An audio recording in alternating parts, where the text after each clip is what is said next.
Hello mga kalangga, good afternoon. Ngayon po ay magluluto tayo ng molo. Yan, magdidikdik po ako ng isang bawang, no. Yun, no. Yan. Didikdik po dito. Galing Iloilo.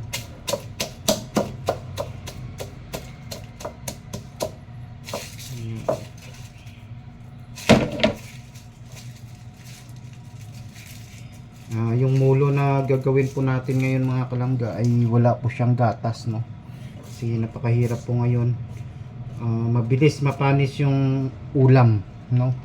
Lalo na po pagka yung ulam na lulutuin natin ay panisin kagaya ng may kamatis, gatas, yun. Kahit wala nga kahit nga hindi yung kuan kahit hindi yung panisin, basta mahina yung suka mo, madali talagang kuan, madaling bumula ngayong tag-init, sa sobrang init ng panahon. Sa kanin nga namin, inilalagay ko nga po sa ref, no, para yun. So yan, mas madali kasi dikdikin mga kalangga pagka mayroong kwan, yung madaling magpisa ng bawang kung mayroong dikdikan. Yun. Yung sibuyas po natin, no, malalaki. Sibuyas ngayon mura, no. Pwede tayo mag-stock niyan mga kalangga para pagdating ng July, August, mahal na po yun. Pwede tayong gumawa ng atsara na sibuyas, o kaya ginisa, no? Ginisa na sibuyas, pang appetizer din yon. Hatiin mo sila ng bawang, tapos kargado sa suka, yan, igisa sa mantika. Parang bagoong yun mga kalangga na kwan.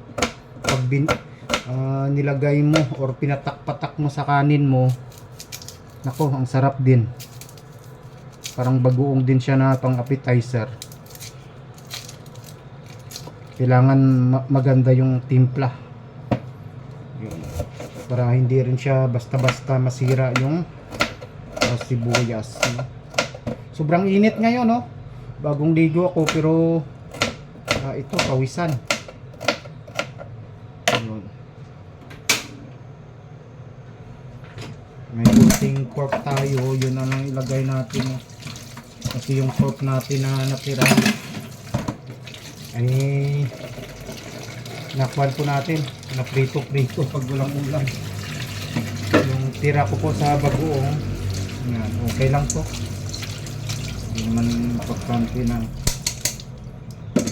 marami, kasi tayo lang din ang kumakain. Yun. So yun. So ito na mga kalangga, ito yung bawang natin, no. Yan, isang buo. Gusto natin kasi marami. Sibuyas, siling mahaba, yan, di ba? Tsaka yung pork, dahon sibuyas, and siyempre proudly present Manukan Special Pancit Mulo. Oh. Yan, Golden RG Mickey Corp. Yan, Lot 3 Block 1 Abansinya Subdivision, Santo Niño Sur, Arevalo, Iloilo City. Yan, yung pancit mulo mga kalangga. Yan, kaway-kaway sa hindi maarte. Masarap po ito, no. Isa po to sa mga specialty ng mga Ilonggo. Yun, pang merienda, lalo na pagka maulan, no. Yan, madaling lutuin. Yun. Masarap nito, sa kahit saan naman masarap, no. Kanya-kanyang diskarte sa pagluto. Parang sopas, no, na mayroong gatas, yun. Pero sa atin, hindi po natin lagyan ng gatas ngayon kasi madaling mapanis sa sobrang init ng panahon. Kaya yun, igisa na po natin mga kalangga. Thank you. Nagpula ka agad. Nag golden brown. Hindi ko na malaya na usok-usok na pala yung mantika. Ayan. O diba?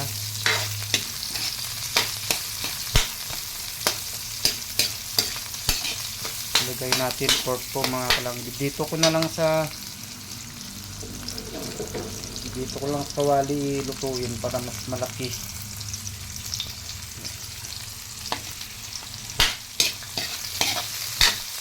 Wala kasi tayo kaldero na may maliit tayo pero baka hindi kasya. Yung sumunod naman sa malaki, sobrang laki. Kaya dito na lang tayo. Okay na po to. Nag-brown ka agad. Minute kasi yung mantika. Kakadaldalan, luluroy nyo. Hindi na malaya.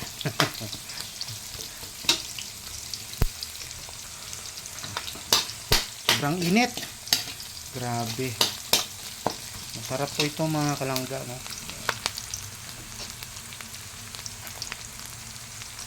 Hindi na natin lagyan ng gatas to.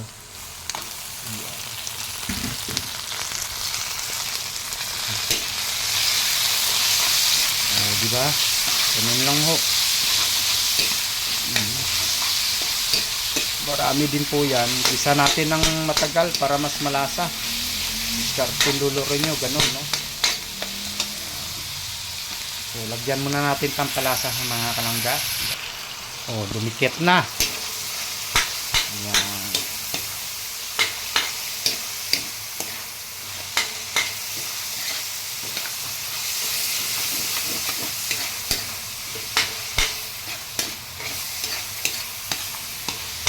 Lagyan ko lang ng pampalasa mga kalangga. Tapos yan, ginigisa po natin. Pinatagalan po natin yung paggisa para manuot yung lasa doon sa mismong sahog natin.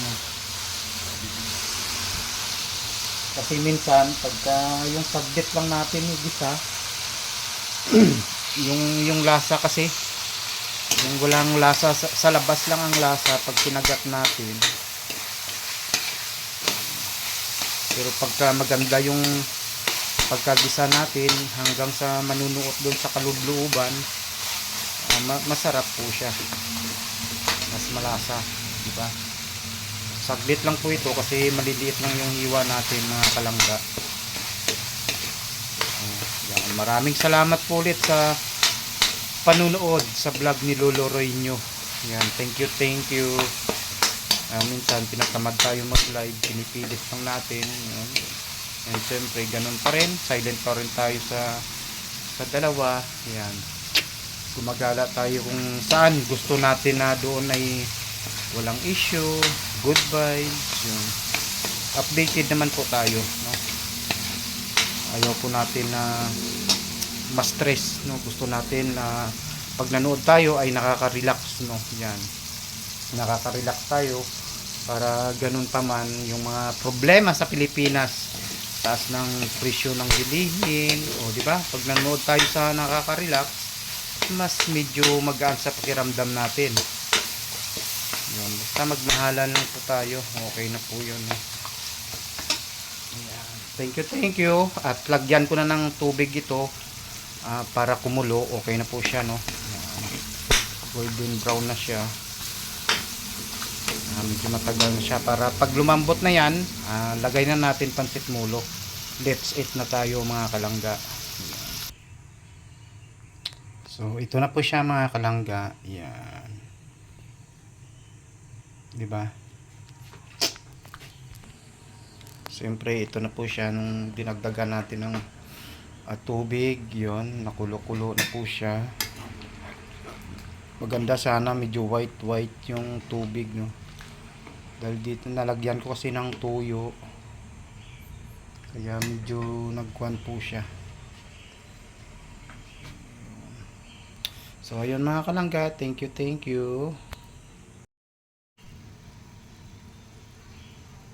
So ito na po siya mga kalangga. Yan, tanggalin natin yung parang puti, no? Maganda sana medyo clear yung sabaw, kaso nalagyan natin ng tuyo sa timpla natin kanina. Yan, tanggalin natin yung mga ganyan, no. Yan. Tanggalin po natin yan mga kalangga. Yun, wait lang po. So, ayun mga kalangga, yung itlog natin. Itlog Yan. Yung nilagang itlog. Yan, pwede natin yan pang toppings. So, yun, ito na siya. Lagay na po natin yung pancit molo. Sana walang kuwan. Oh. Oh, di ba? Ganun lang po kasimple mga kalangga. Pero makuan din siya, makonsume din ito sa tubig. Yan, madaling matuyo, parang miswa, pansit or sotanghon. Yan. Siguro mga 5 to 10 minutes, okay na po siya. Dagdagan ko pa po itong sabaw kasi matutuyo po siya mga kalangga. Yan. Siguro mga 5 to 8 minutes ay maluluto na po siya. Yung noodles na lang po. Yan. Kain na, sobrang init, grabe. So ayun mga kalangga, and siyempre yung itlog natin na nilalaga, yun, di ba? Parang batsoy sa Iloilo na may toppings. Yun. Ilagay lang natin diyan sa loob mamaya, no? Yan. Timplado na po siya, lagyan ko lang ng konting tubig para mas masabaw, para pag natuyo, yun. So, haya na siya mga kalangga, no? Yan, konting kuwan na lang. Sana makahabol yung hard boiled na itlog po natin. Itlog. Yan. Matagal din ako maglaga niyan mga kalangga hanggang sa lumambot po yung shell, no? Pag hindi lumambot yung shell, hindi ko pa siya iahon. Hindi pa po luto yan, no? Ganun po. Pag naglaga, o di ba yung ibang nilaga, kahit pa paano lumalambot ito. Kahit 2 oras hindi lalambot yung pag nilaga nyo po yan, no? Kaya hintayin ko po yan kahit hanggang bukas pa lumambot yung itlog. O di ba? Ayun, tayo lang naman, no? Bukas walang pasok.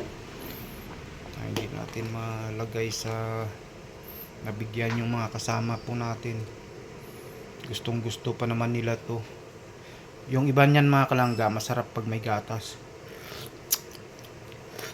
Pero ngayon kasi, madaling mapanis pag may gatas.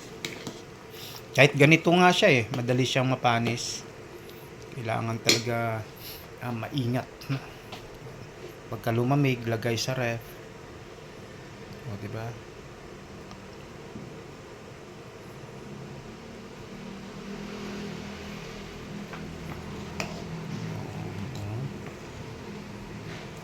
Grabe, ang sarap, ang malasa mga kalangga. Mayroon din ng mulo na na white, mayroon din yellow. Ito yung yellow na binigay sa atin, no? Galing po itong Iloilo. Kadalasan sa probinsya, sotanghon, pansit mulo, may stock po yan pagdating ng tag-ulan. Yan. Miswa, para pagdating ng tag-ulan, pangsahog na lang yung hanapin, no? Siyempre, alam naman sa probinsya, sardinas, okay na po yung mga tao, hindi na po maarte. Maliban lang sa mga bata na siyempre, pag lumaki talaga na hiyang sa pagkain, yun. Pagka lumaki, saka na sila mag-adjust. Pag bata pa, siyempre, lahat ng, kung mayroon, no? Kung mayroon tayo, yan, bigay. O pag malaki na sila, ay ano yan, hindi nila kilala kahit doon mismo sa natauhan or kinatauhan po nila, bayang sinilangan. Pero yun, kahit sa papano, okay naman yung mga bata sa amin, no? Yan, parang namulat naman sila sa mga tradisyon ng mga pagkain, gulay, mga ganyan. isda, di ba? Oh, masarap. Grabe. Parang manganganak yung baog. Parang mag-aasawa yung tandang binata at dalaga. Ako lang mag-isa dito pero tagaktak na pawis ko mga kalangga, no? Yan. So, yun, ilagay na natin yung siling mahaba, dahon sibuyas. So, hayun na po. So, mga kalangga, ito na po, no? Nagluto na po tayo ng pansit molo. Yan, luto na po yan mga kalangga. Yan. And lagay na po natin yung dahon sibuyas. O, di ba?